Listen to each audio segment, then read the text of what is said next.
you're hopelessly in love with him. Oh, no. What was your name again? A random guard completely fumbles his only sentence. Mantis instantly starts losing it. Drax looks absolutely finished, and the entire scene feels seconds away from collapsing into real laughter. Some Marvel scenes were never supposed to be this funny, but actors kept improvising, breaking character, and accidentally creating comedy gold. And Marvel kept the chaos in the final cut anyway. This moment from Guardians of the Galaxy Volume 3 plays out like the actors completely lost control on set. The background actor playing the guard was supposed to casually ask for their names. Instead, he stumbles hard. Drax the Destroyer. Oh, that is such a lovely name. Oh. The second the line comes out wrong, the scene starts falling apart. Pom Klementieff literally bites her lip trying not to laugh, while Dave Bautista stands there looking weirdly proud as Drax for absolutely no reason. James Gunn reportedly loved the awkwardness so much that he just kept rolling. And honestly, that's exactly why the moment works. It stops feeling like a billion-dollar superhero movie and starts feeling like real people desperately trying not to ruin a take.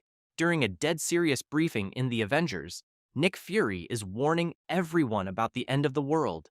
The stakes are enormous. Everybody's focused, except Tony Stark, who suddenly stops everything to publicly destroy a random SHIELD employee. Ship top sense. That man is playing Galaga. The legendary part is that the background actor reportedly had no idea the monitor would later show an actual retro game. That visual was apparently added afterward, but Robert Downey Jr. delivered the line with such perfectly annoyed energy that Marvel fully committed to the bit. Alien invasion? Manageable? Gaming during office hours? Absolutely unacceptable. The wise king never seeks out. It's one step every time that gets me. In the first Thor, the god of thunder is still adapting to Earth culture. Then he discovers coffee. He takes one sip, immediately falls in love with caffeine, and instantly reactivates his ancient Viking instincts. This drink, I like it. I know, it's great, right? Another! Chris Hemsworth plays the moment with complete seriousness, which somehow makes it even funnier. And the horrified reactions from the people in the diner honestly look real. According to stories from the set, the sheer volume of Hemsworth's scream genuinely startled people nearby. Thor thought he was giving a respectful compliment. Instead, he psychologically devastated a small local business. Let's completely destroy the comedy vibe for a second, because some Marvel moments aren't funny. They're terrifying. In Spider-Man No Way Home, Norman Osborn is getting beaten into the ground by Spider-Man. Then Willem Dafoe suddenly does this. That smile reportedly wasn't scripted. Dafoe just fully snapped into Green Goblin mode in real time. And the scariest part? Tom Holland's hesitation doesn't even look like acting anymore. It genuinely feels like he's wondering what the hell just happened. No CGI, no effects, just Willem Dafoe casually turning a superhero movie into psychological horror. This entire scene from Avengers: Infinity War completely derails in real time. The script originally only had, Where is Gamora? Yeah, I'll do you one better. Who's Gamora? then Dave Bautista apparently decided to freestyle. I'll do you one better.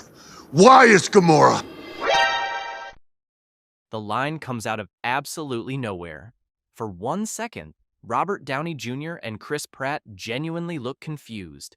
Then the scene somehow transforms into one of the most quoted MCU moments ever. 3 exhausted idiots having a philosophical meltdown in outer space. Spider-Man can dodge bullets, alien attacks, explosions. So naturally, MJ decides to test his spider sense using bread. Not a knife, not a weapon, bread. She starts launching carbs directly at Peter Parker's face while he reacts like he narrowly survived an assassination attempt. Thing just not for bread. Can you not throw the bread again? You're a deeply mistrusting person. The scene feels so natural that it barely even looks scripted. Zendaya's deadpan delivery completely sells the chaos. It honestly feels less like a Marvel movie. It is. How do I stick to the ceiling? Do it. When Peter Quill gets arrested in Guardians of the Galaxy, Chris Pratt was basically told, stand still for the mugshot, that's it. Instead, Raised from youth by a band of mercenaries called the Ravagers, led by Yondu Udanta. Oh, I'm sorry. spinning his middle finger like a crank machine. Apparently, Pratt was just trying to make James Gunn laugh behind the camera. And Gunn loved the energy so much that the outtake became Star-Lord's official introduction to audiences, which honestly explains the character perfectly. He's not a cool outlaw. He's a space idiot with confidence. If you want to watch a scene completely disintegrate, look at Spider-Man. Why me? Because I want you to stop by that Chinese West Indian place, Wings and Tings, and pick us up some food. Nick Fury is supposed to deliver a serious mission briefing. Instead, Samuel L. Jackson suddenly starts yelling about food.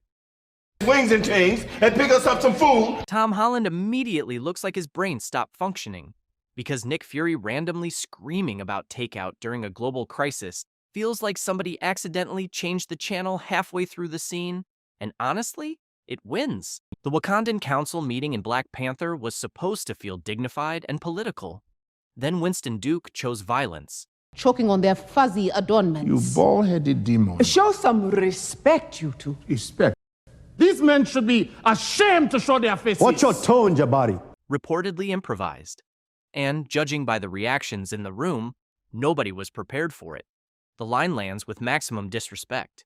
But because Duke delivers it with such royal confidence, it somehow still sounds elegant. Marvel reportedly heard the playback and instantly knew, yeah, that's staying in the movie. Sometimes the funniest Marvel moments are basically workplace pranks. In Doctor Strange, Stephen Strange is lying unconscious in a hospital bed while Christine Palmer checks his vitals. Everything is quiet. Serious? How's the circulation? Too early to tell. Rachel McAdams' reaction looks completely genuine. And the best part is what happens afterward. Cumberbatch immediately looks absurdly proud of himself, like a child who just discovered the greatest prank of all time. When the Avengers find Thor in Avengers Endgame, he looks absolutely destroyed. Massive beard, messy hair, oversized hoodie, pure depression energy. Drifting left. One side there, Lebowski. Lebowski, apparently improvised by Robert Downey Jr. And honestly, it's so brutally accurate that Chris Hemsworth's slightly offended reaction actually improves the scene. Tony Stark dismantled a literal Norse god using one single word. During a confrontation in Thor, Loki is arguing with Odin. Tom Hiddleston is fully locked into character. Then Anthony Hopkins. To think you were ready. Father. Hey! And for one brief second, Loki completely disappears. He stops looking like the god of mischief and starts looking like a terrified kid getting yelled at by his father, which honestly makes the scene way more powerful. Spider-Man, Far From Home, accidentally created one of the most painfully awkward romance scenes ever. Peter and MJ survive total chaos together. The emotional setup is perfect. The lighting is beautiful. Everything is ready for the classic superhero kiss. Then Tom Holland nervously says, "Should we do the kiss?" And the entire romantic atmosphere instantly dies. The moment suddenly feels painfully realistic. Not cinematic, not smooth, just two awkward teenagers trying to figure out human interaction. Stephen Strange asks Wong for advanced books. Books on astral projection. You're not ready for that. Try me, Beyonce. The line shouldn't work at all, but Benedict Cumberbatch delivers it with so much confidence that it becomes instantly iconic. And the joke somehow gets even better later, when Wong is casually revealed to be listening to Beyonce in the library, meaning Doctor Strange accidentally profiled a sorcerer's music taste with terrifying accuracy. This sequence from Guardians of the Galaxy Volume 3 feels exactly like somebody trying to explain technology to their parents. Nebula can't open a car door. Star-Lord completely loses his mind, and instead of calmly helping, he starts screaming instructions like a stressed-out dad trying to explain Bluetooth over the phone. There's a button under the handle. Press that in! Nebula presses it, then immediately asks, okay, now what? Now what? Open the fucking door! That is a stupid design. Saving the galaxy? Easy. Explaining basic Earth technology? Apparently impossible. But the absolute peak of Marvel chaos happens when actors stop acting entirely and just completely destroy the reality of the movie. Like Stan Lee improvising Old Man Panic for 20 straight minutes on the set of Ant-Man and the Wasp. Well, the 60s were fun, but now I'm paying for it. My sandwich was in there. Oh, man, I just stole this car. Looks like I'm walking. Everything is shrinking on me.